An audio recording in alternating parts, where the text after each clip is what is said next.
Hello everyone. आज हम UPSC civil service exam के एग्ज़ाम पैटर्न को डिटेल में समझेंगे। देखिए, किसी भी एग्ज़ाम देने से पहले दो चीज़ समझना बहुत इम्पॉर्टेंट हो जाता है। पहला होता है एग्ज़ाम का पैटर्न को समझना और दूसरा होता है एग्ज़ाम के सिलेबस को समझना। तो आज हम एग्ज़ाम पैटर्न को समझेंगे और बाद में किसी वीडियो में हम सिलेबस को डिटेल में समझेंगे। So let's start it. UPSC civil service exam 3 phases में कंप्लीट होता है।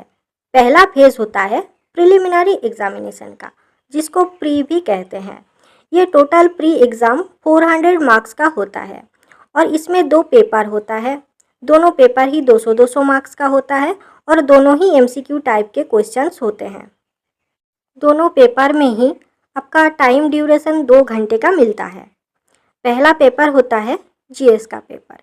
इसमें टोटल 100 क्वेश्चंस होते हैं और पर क्वेश्चंस का मार्क्स होता है 2 और इसमें काट ऑफ भी होते हैं 0.66। इस जीएस पेपर में history, geography, art and culture, polity, economy, science and technology, environment, ऐसे बहुत सारे जीएस का सब्जेक्ट्स होते हैं और करंट अफेयर्स तो होते ही हैं। दूसरा पेपर होता है सीसेट का पेपर। इसमें आपका टोटल 80 क्वेश्चंस होते हैं और पर क्वेश्चंस का मार्क्स होता है 2.5।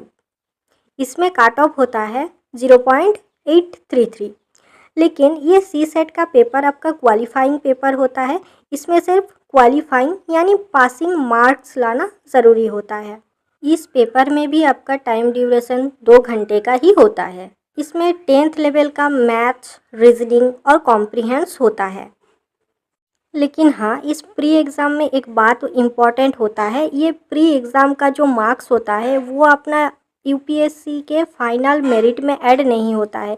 ये एग्ज़ाम सिर्फ क्वालिफाइंग होता है। जो लोग क्वालिफाई कर जाते हैं वो मेंस के लिए यानी आगे के जो एग्ज़ाम होते हैं उनके लिए अपीयर होते हैं। तो आज इतना ही। कल हम मेंस एग्ज़ाम के एग्ज़ाम पैटर्न को समझेंगे। अगर इस प्री एग्ज़ाम को लेकर आपको कोई डाउट हो तो मुझे कमेंट ज़रूर करना।